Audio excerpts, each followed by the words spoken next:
Once you've completed your planning and daily inspection, give yourself enough time to check and program the GPS receiver. After switching the receiver on, check the database is current, and if not, get the updates. This database is up to date, as indicated by the green text, as opposed to yellow if it were out of date. Be systematic in how you check every receiver. Make sure they're set up in a way that suits you, as they may have been reprogrammed by another pilot or engineer. For instance, our pilot has chosen to set the GPS unit to manual missed approach mode. It's important that you're not distracted, so remain focused and isolate yourself from interruptions. Give us a sec to program the GPS and I'll get back to you. If you do get disturbed, take note of where you are in the programming so as not to undo what you may have done. As always, double-check your inputs, as GNSS works on the gyro principle, garbage in, rubbish out.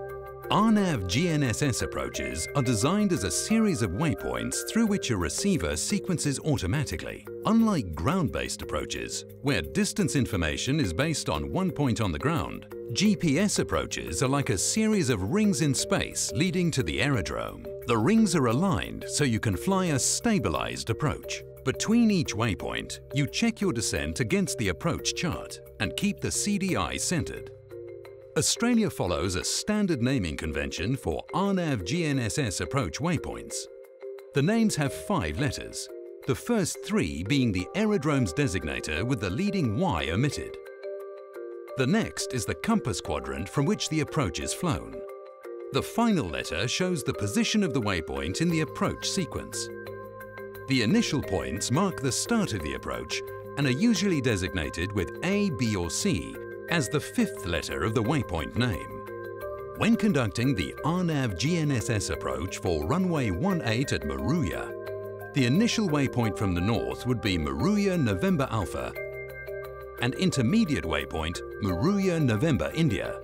These are flyby fixes, and the GPS receiver guides you with smooth turn anticipation onto the subsequent leg of the approach.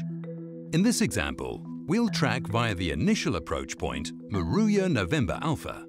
As you're diverting from the direct Canberra-Maruya track, and Maruya November Alpha is some 15 miles to the north, you need to advise local traffic and ATC that you're diverting from your flight plan. Melbourne Centre, good morning. Lima Mike India maintaining 7000 and we'll be shortly diverting to Maruya November Alpha for the GNSS approach.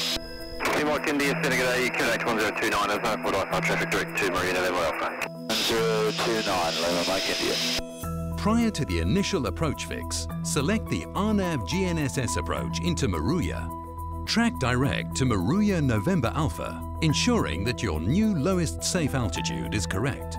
Also keep in mind that the minimum sector altitude, or MSA, may be above your current lowest safe altitude. The receiver will recognize that you have commenced the approach and automatically sequence, giving guidance to the next waypoint. Between Maruya November Alpha and Maruya November India, we'll descend from 4,900 feet to about 3,300 feet. Passing Maruya November India, we turn the aircraft onto the final approach course. The receiver should transition into the approach mode, indicated by the approach annunciator. We should check that the transition takes place. It will only transition into the approach mode if RAIM is predicted to be available for the rest of the approach. Once you've established that the receiver is in approach mode, it's simply a matter of flying the required rate of descent to make good a descent path of 3 degrees, while making azimuth corrections to maintain the required flight plan track. Start the descent where indicated on the profile diagram. Rather than dive and drive to the next minimum, try to fly a stabilized profile as shown on the chart. The distance altitude scale on the approach chart guides you through the rings in space to touchdown. Some receivers can provide an advisory vertical profile or glide slope. If your receiver has this feature, you should have it switched on. At about 3 nautical miles from Maruya November Foxtrot, we should be at 2,700 feet. Check this against the distance altitude scale on the approach chart. If we're significantly above or below this height, we should make an altitude adjustment to regain the 3-degree descent path. If we're within the procedure tolerances, waypoint sequencing will continue, and we'll remain on a 3-degree descent path towards the final approach waypoint, Maruya November Foxtrot, which is also a flyby waypoint. And if the aircraft is in the capture area, the GPS receiver will continue automatic sequencing. The CDI sensitivity will also transition to 0.3 of a nautical mile. Adjust your rate of descent so you're not below 1,700 feet before reaching Maruya November Foxtrot. On any approach, we should be absolutely aware of any descent restrictions. Approaching November Foxtrot, we should be at an altitude of 1,750 feet. Leaving November Foxtrot, descent is restricted to 750 feet. However, if we maintain our 3-degree descent path, we should be at 790 feet at 2 nautical miles. We can descend to our MDA of 660 feet.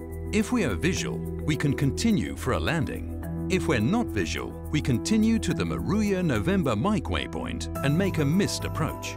As this receiver is in manual missed approach mode, it will not sequence beyond the missed approach waypoint. The pilot should execute a missed approach and track manually to the missed approach holding point, Maruya November Hotel.